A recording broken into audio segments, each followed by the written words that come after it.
There's nothing like cracking that cellophane and pulling that record out. It just smells great.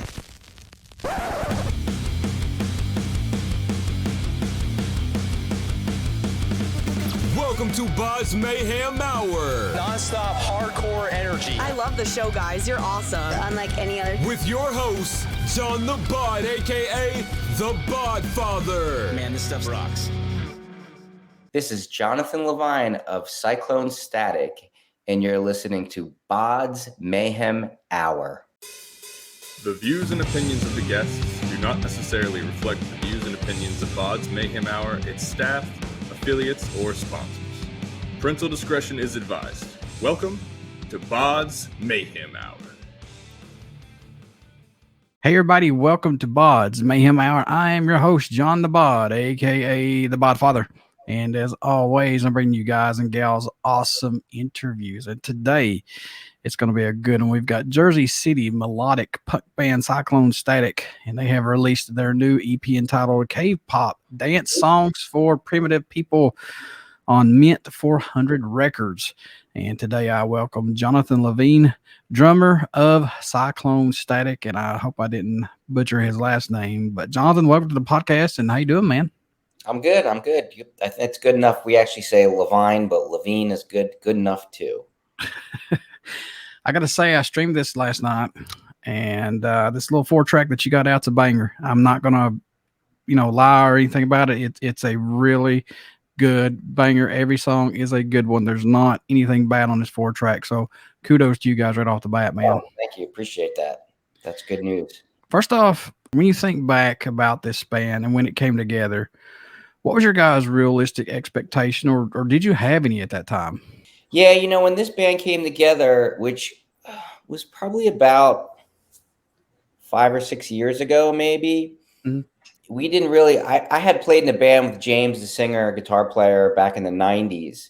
We were called Dry Water. We were predominantly a New York, Jersey City-based band.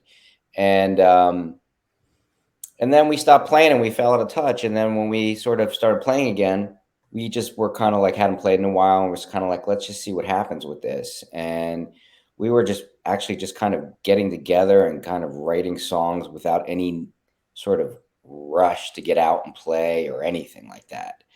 So that was sort of initially how this musical project came together. So getting back together and just jamming on a few things, man, did that relight your guys' fire to form this band? Yeah, I think so. What happened was James got married and had kids, and yeah, I had opened this business and I was just too busy working all the time to be like thinking about playing music and everything that goes along with doing that. But things sort of freed up for me and I had this itch. And the other thing was I lived in an apartment and I had just bought a house. So I had a place to play the drums. This is kind of key when you're a drummer, right? For sure. So, I hadn't really thought about it. I hadn't played in like 10 years, like not any kind of regular way. We hadn't been in the band for well over 10 years. And I just sort of started to love playing my instrument again, better than I ever had. So for me, it became something different than I had been in the past. Different place in my life, different expectations, just kind of really enjoying playing music and just having fun with it. And so I think that's what happened for both of us. And then we started playing out, and then we got picked up by this small label and we put out an LP and kept playing out, getting good shows, etc. Then COVID happened. Yeah. And then we didn't play for a few years, like a lot of people. And then as soon as COVID was sort of like clearing up a little, we got back together and we had sort of been playing some of these songs we were working on them prior to COVID. And we had to sort of recruit a new bass player. We pulled our old bass player in from a few years back to just help us like put these songs together and record this EP. So that's what happened with this. You're not the only person that's ever said that I took, and I'm just going to throw out numbers here, 5, 10, 15 years off, or maybe 3. And then it's like, I felt the need to go play again. And it's like, everything I did was 1,000 times better for some reason. I don't know if it's just like the gods telling you to go play or what, but it seems like I hear that story every time. It's like, I've gotten better. I've done this better. You know, I sound more crisp. And I don't know if it's just, you just needed that break. You know what I mean? And the potential was there. And you know what? I really think it's just a matter of where you're at in your life. When I was playing music in the 90s, I was in my 20s and I was, you know, struggling financially, and I lived in an apartment, so it was hard to practice. You only practice when you got into practice. It's typical like New York bands. You like practice in your rehearsal space a couple days a week. And I was proficient enough that I could pull that off. And I probably had different expectations. Everything is just easier now in a lot of ways. And also, if I want to improve on my playing, as I'm sure it is with anyone in any instrument, you could just go on YouTube and look up videos. And I sort of was able to improve a lot on that. And because I wasn't thinking to myself, oh, this is a way I'm going to try to make a living, I kind of get to enjoy it more. Don't get me wrong, it'd be great, but it's obviously not, for most bands, it's not how they're doing. Even bands that are successful, it's a struggle. It's not an easy life. So I think that happens to, I have a lot of friends who played on and off in bands, and they seem to always go back to it because ultimately you do it because you love it. How excited are you guys to have this new EP out right now? And plus, did this EP turn out exactly the way you guys wanted it to? It turned out exactly the way I wanted it to. I think James is really happy with it. John is really happy with it. I am very excited about it. We're promoting and marketing a lot. We have a record release coming up in about a week and a half. The 11th, and a bunch of shows lined up. And so the sound of it came out, you know, kind of how I wanted it to sound, production wise and energy wise. The last LP that we put out, it came out pretty good, but not quite to the level that I wanted it. Personally, we wanted it to. This one was engineered better, recorded better, I believe. But we used the same person to mix it, and his name's Stuart Richardson. And he's like this Grammy Award winning musician producer. He used to be in this band. They're kind of notorious. They're called the Lost Prophets. Mm-hmm. They broke up because there was some issue that happened with the singer. He also plays guitar. He tours with the band Thursday. And then he has another band with the singer, Jeff Rickley from Thursday. I'm blanking on their name, that do really well. So I know he's working on some other projects, but he's just really good at what he does. So we wanted it to be really raw and big. And, you know, it's not like we have all these effects. So we just go in very well rehearsed and we try to capture it the best that we can. And we had the guy who engineered it. His name's Corey Zack. He's also really good. And he recorded things the way we wanted them to sound. So, it captured all the energy. It sounds exactly the way I wanted it to. I mean, short of us having, a ton of money and a big producer, I don't really know that it could sound a lot better, in my opinion. And I like a raw sounding. I was like, can we sound like, I always want to sound like Steve Albini produced it. Do you know who Steve Albini is? Not off the top of my head. No, sir. He's like engineered and produced, mixed, and so many people like Nirvana and Utero. He did like all the Pixies early records. He's done a lot of people, very influential bands from like the 90s albums. Helmet, I think he might have done. Oh, nice. He's got a certain way that he makes the bass drum sound. Like the drums are really present. So I felt like we got that. What led the track Boom Boom to be the first song released off the EP? What was it about that song that said that's got to be the first one?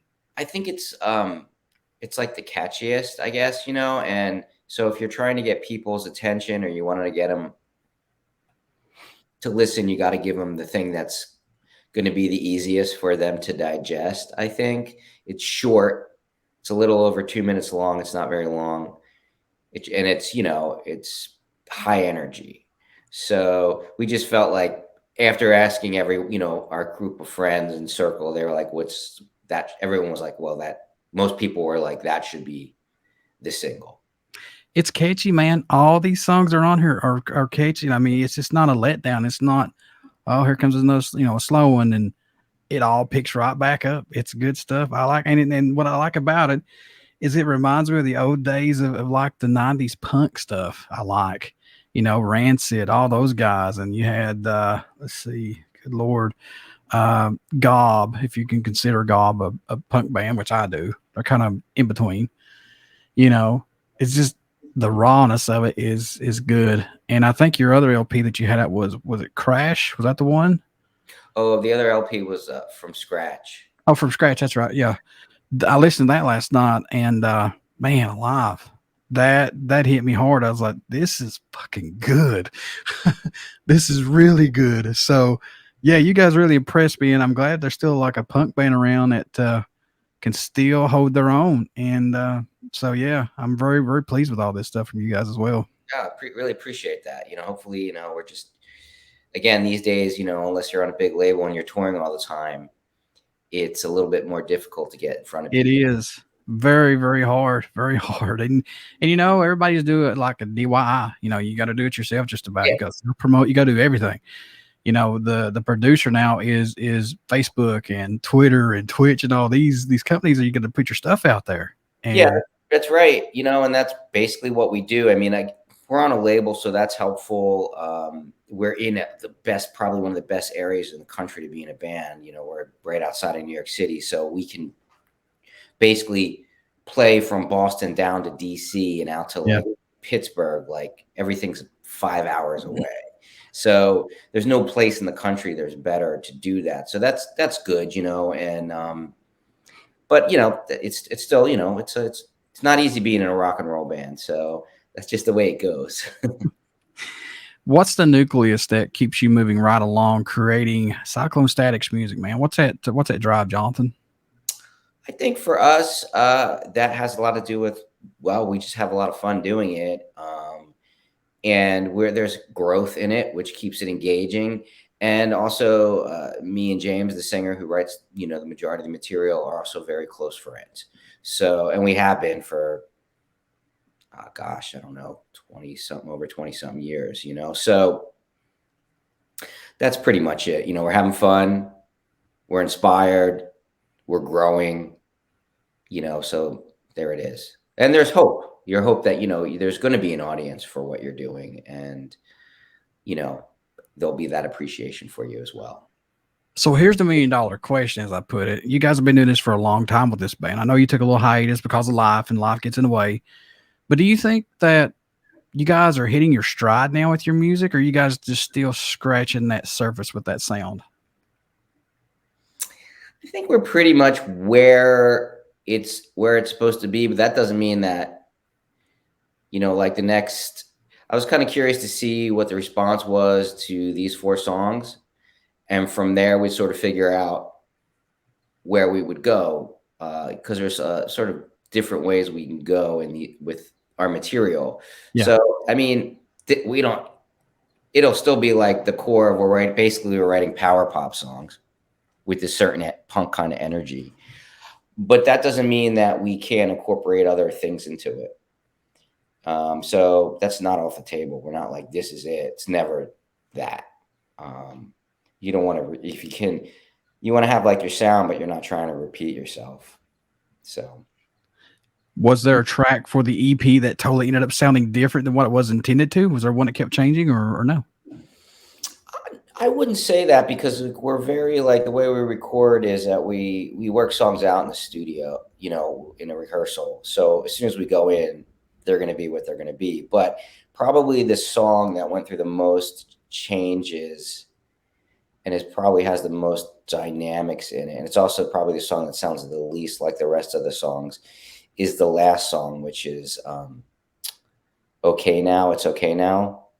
And so that was kind of, I think, a departure for us, because it's a little bit more Brit-poppy. There's sort of like this Beatle-esque bass line, and I'm playing sort of essentially a funk beat. that people might hear as a hip hop beat, but it's really a funk beat. So it's a little dancey. So that would probably be the song. And that to me is the most interesting song. I enjoy playing all the songs. They're all very fun to play. But that one is the most interesting to play. It's also the longest song. It's 4 minutes long. So Any tracks standing out more to you than any right now on this EP? I know these songs are your guys' babies. I understand it completely. But do you have any that stick out for you personally, possibly? it's hard to say. I really like them all fairly equally. I really enjoy playing Real Sign because it's like super primal. So for me, I like that song a lot. But Boom Boom's like a hardcore song almost, and because it's fast and short. And this song On the Block is almost like a doo-wop song because there's like these doo-woppy choruses in it. I feel like they're all very strong.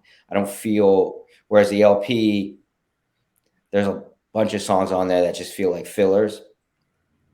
There isn't on this. So I guess Real Sign kind of stands out for me. I don't know that it's the best song on there. I just one that I sort of connect with. Sure. Any songs that did not make this EP, Jonathan, we can see on another album, EP, or just a standalone single down the road, possibly from you guys? Yeah, I think next we're going to do is we're going to record a bunch of cover songs. Oh, nice. At least 2, maybe 4. And then we'll probably put out another 4 to 6 song EP, I think.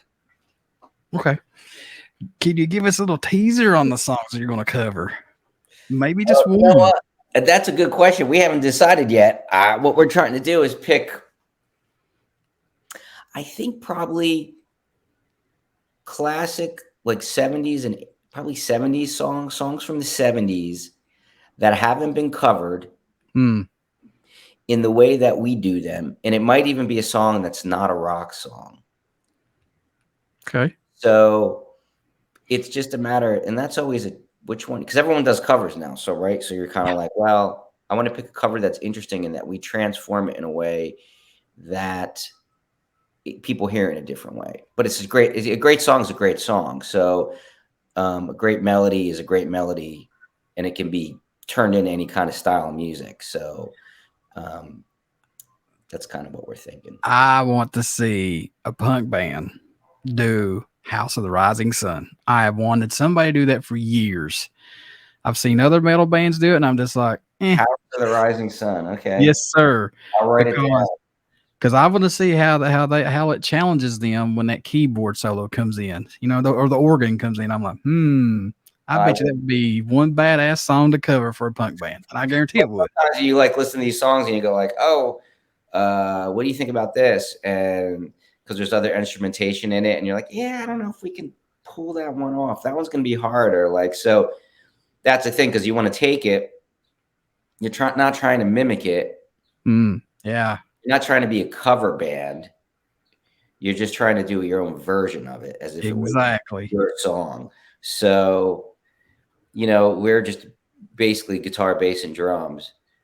And so when you have to throw that other stuff in there, if it's heavily involved, there's a lot of keyboards or something in there, that kind of makes it, doesn't mean you can't do it though. Man, everybody gave Metallica shit because they covered Turn the Page by Bob Seger. And I'll tell you this right now, I love both versions, but I think Metallica did it awesome. I think they knocked it out of the ballpark, but that's just my opinion. You know what? I like their cover, but there's another band does this too. What is it? It's an Irish song. Is it Whiskey in a Jar or something? Yeah, Whiskey in a Jar. Yes, sir. Uh-huh. Who does a better cover of that, in my opinion, is Thin Lizzy. Yeah, I mean, God, yeah, of course, Thin Lizzy does. They do. I love their cover. That's my favorite cover of that. And I like that better than the song, actually. So the original. So. All right, man. Well, how's the fans' feedback been on the release of this new single, Boom Boom? What have you been seeing back that's fueled you guys fire a little bit on this? Oh, everyone's just kind of been like, that's a real fun song. It's really upbeat. It's a banger, blah, blah, blah. Just really good feedback about that. Yeah. Is the track listing placement important for your guys' album or EP releases or no? I think so. I think like when people hear these songs, you put them in, you put them in order that you feel like they're going to flow and keep people engaged. Sure. if you have 10 songs and a few of them aren't that great, and they always usually end up at the end, right? And the best ones will be the top 5. But it's not always like that, though. It seems that way with a lot of bands. Like, the best songs are in the top 5. It's rare that you're just like, oh, the really good one's number 7. Seemingly, I can't say I've spent a lot of time looking at this. Just something I've noticed. Mm-hmm. And these days, though, the way people experience music is very different than when I was growing up. People, they're experiencing music mostly through streaming, as I myself do as well. And but up until probably the mid 2000s, I was still listening to full album CDs. So now it's just like you're hoping, oh, maybe one of your songs gets on some playlist or something, and then people become familiar with the back catalog and they start listening to it, which is what I do. There'll be like some band will end up on my playlist, and I'm like, oh, and then I'll dig back deeper. But these days, like, I listen to Spotify like most people, and they make all these great playlists of all these amazing bands that I like, and I'm just like, I'm lazy, and I'll just listen to that. Although every so often a band will come up who I absolutely love, and I listen to everything all the time. Like, I got really into this band Idols. Do you know that band? The band, one now, that band Idols. Idols, yeah, IDLES. Yes, I've heard a few. They're like this kind of British post-punk band, and like I heard one of their songs on a playlist a few years back, and I was like, "What is this?"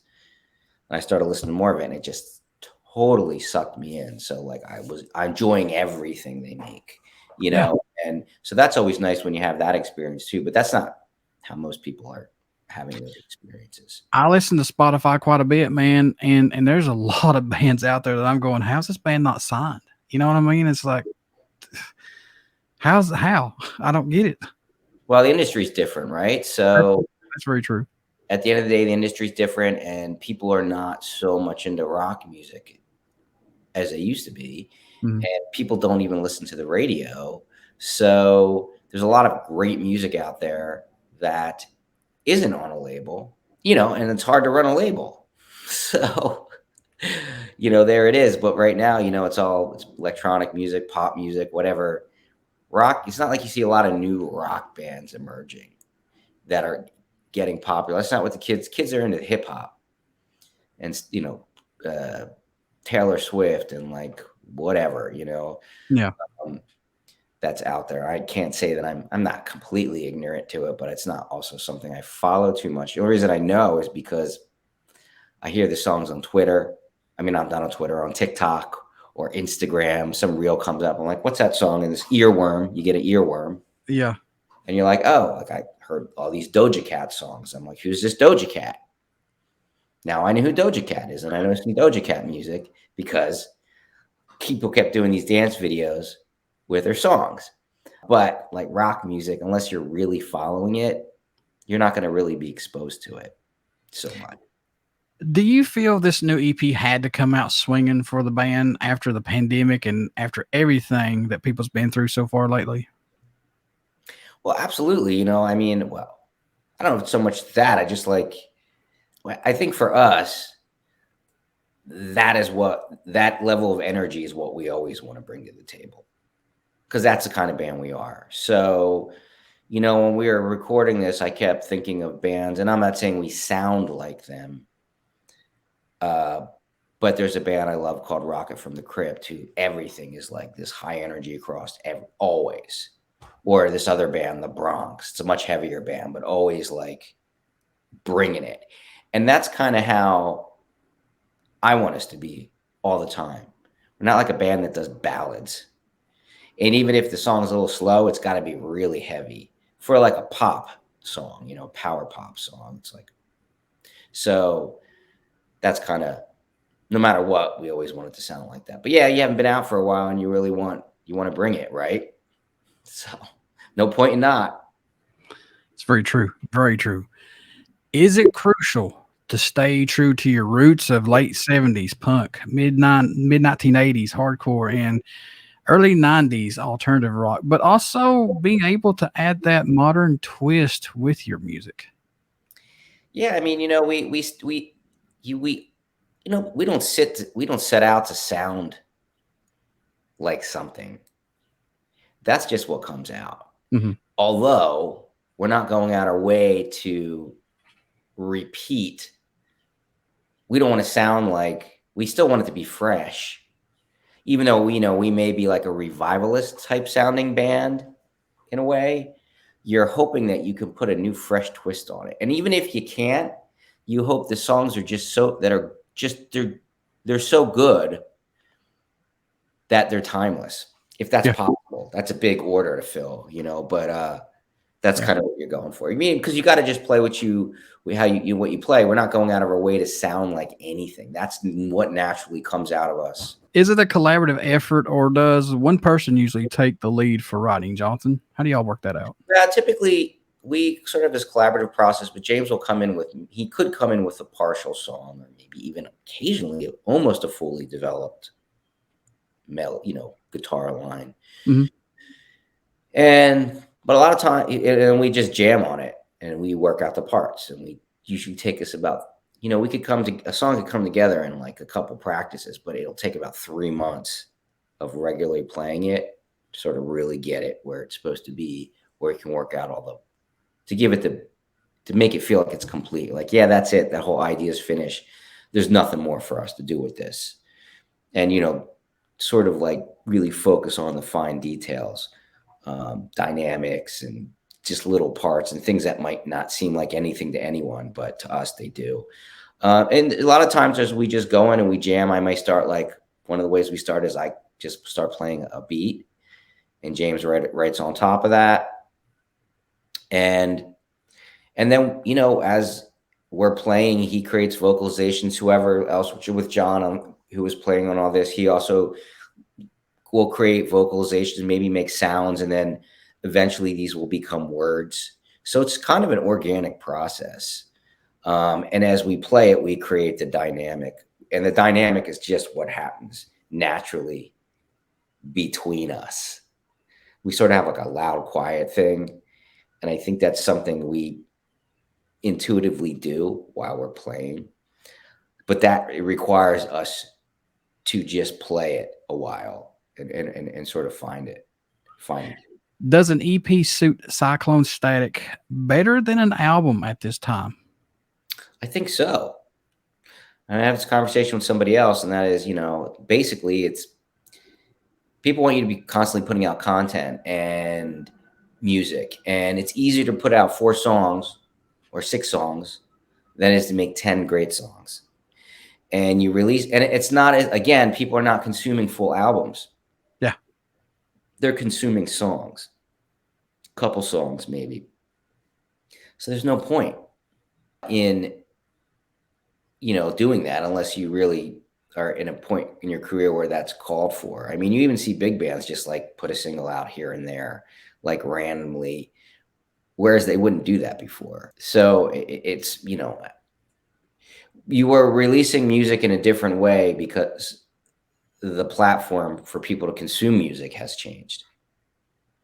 So there it is. So it makes sense. It's easier. It's fun. Low pressure. There it is. I'd rather make 4 great songs than 10 mediocre songs. I'd rather keep putting out 4 great songs at a time. And I think that's more powerful. And like you just said, man, there's so many people that their time is like 2 seconds, and they're like, oh, let's move on. They can't sit down and listen to a full album. I mean, it's just they want 2 or 3 songs and that's it. Let's move on. That's it. And I find myself even doing that. Like, I'm constantly listening to playlists.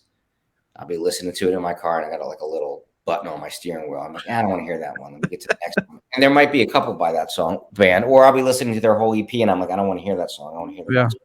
And I just jump through the songs because I can. I'm like, I want to hear this one. Or I'll be listening to an EP or to a playlist, and then I'll be like, you know what? I want to hear a bunch of songs by that band. And I'll go and do that. So you're gonna wear that button out. So all right. So K-pop Dance Songs for the Primitive People was recorded and engineered by Corey Zack at The Cocoon and mixed and mastered by Stuart Richardson at Rocky Water Studios. How was working with these guys? Like I said, you working with Corey Zack is really good. He's got a studio in Jersey City. I've known him for a while. And he did some interesting things. We also were in there and we sort of like on one of the songs that we won't play out live on the last song on It's Okay Now. John was playing piano, which sort of added this sort of layer to it, I guess you could say, and emotion and feeling to it.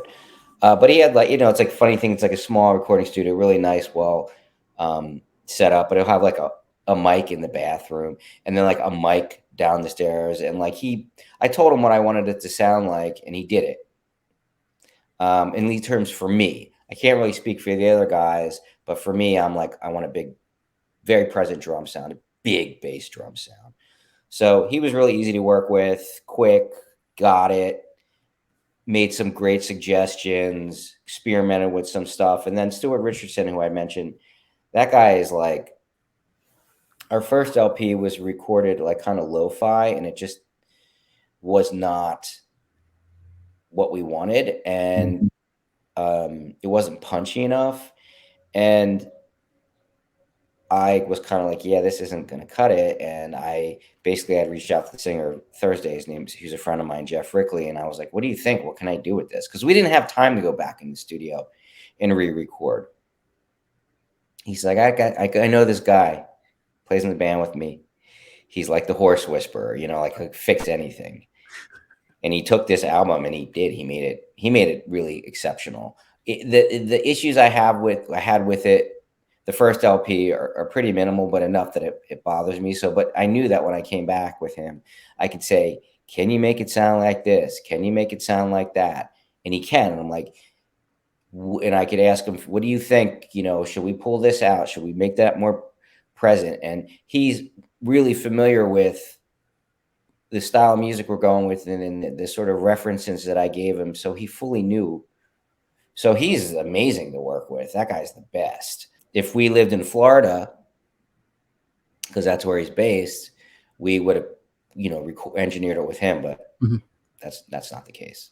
So I recommend if anyone's looking for someone to master, or mix your CD or mix your recordings, Stuart Richardson is like so good. So Oren Landau did the artwork for this EP. So let's talk about that. Did they get exactly what you guys are looking for? Not exactly, but pretty close. So Oren Landau he's this pretty well-known designer. He used to be the creative director for Relapse Records. He was with Relapse Records for, well over 20 years. Matt Jacobson is the owner of Relapse Records. They sold it to Sony a few years ago. And Orion happens to be one of my best friends. And so he does design work for me, but he's really busy. And so I just pester him. I'm like, what do you think about this? What do you think about that? So he got to a point where he got the record cover to a certain point. He's like, I just don't have time to keep working. He wasn't happy with it, to be honest. And there's a whole CD packaging too that's coming out. And I'm just like, just finish it. I don't care. It's going to be fine.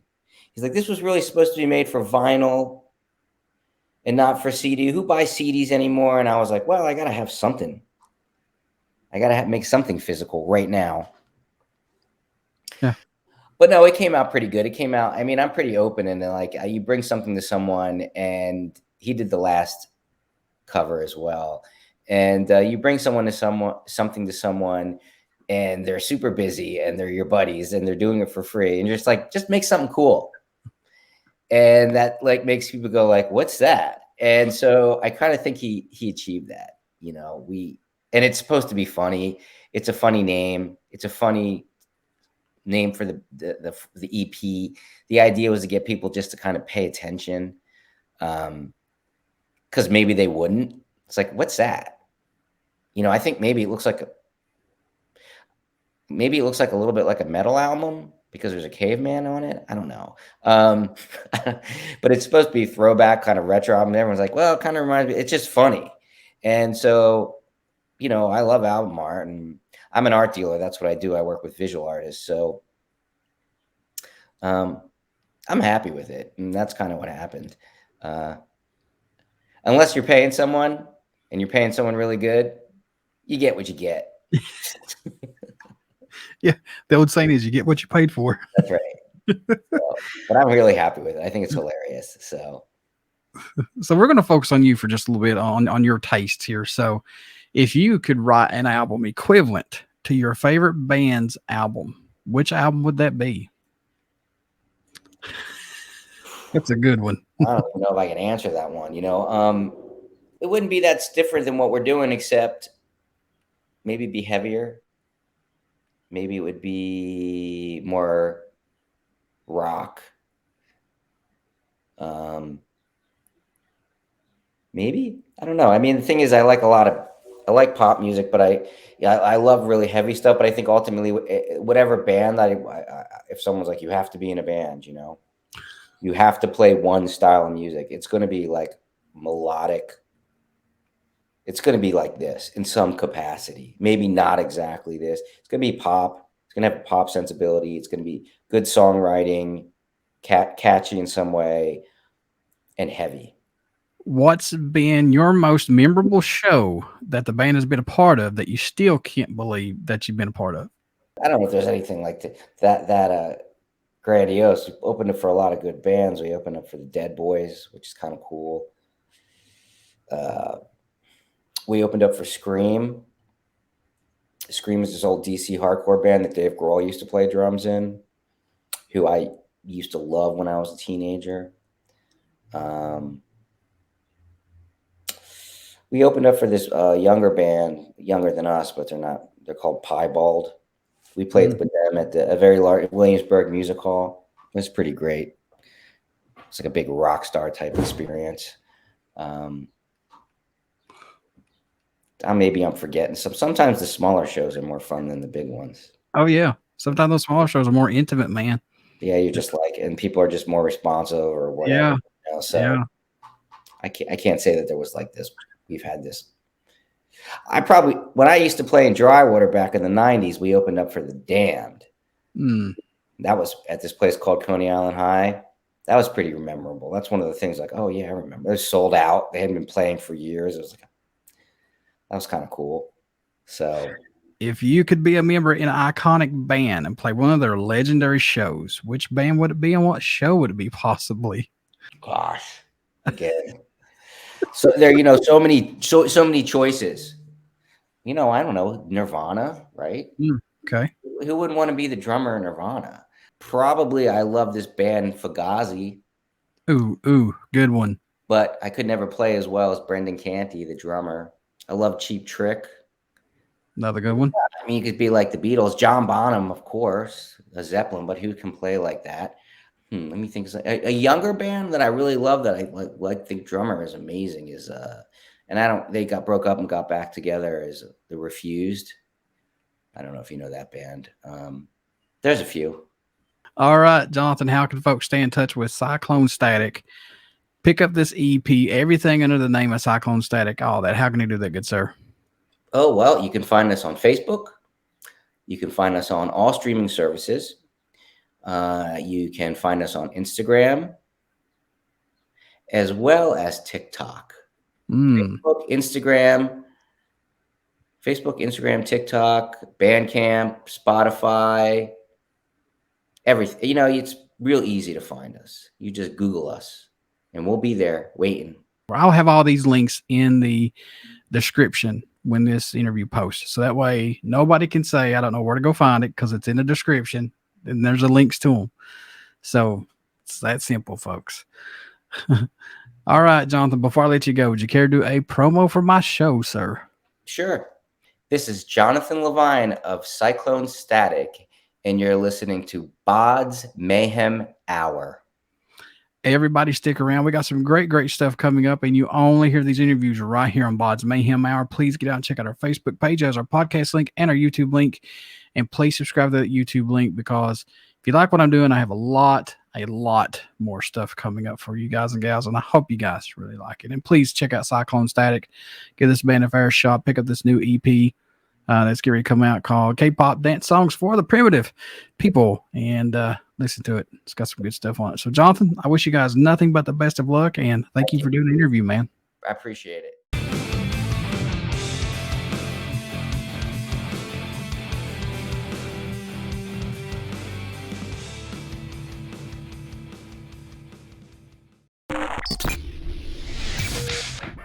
You're listening to BODS Mayhem Hour. Follow us on Facebook, Twitter, and Instagram.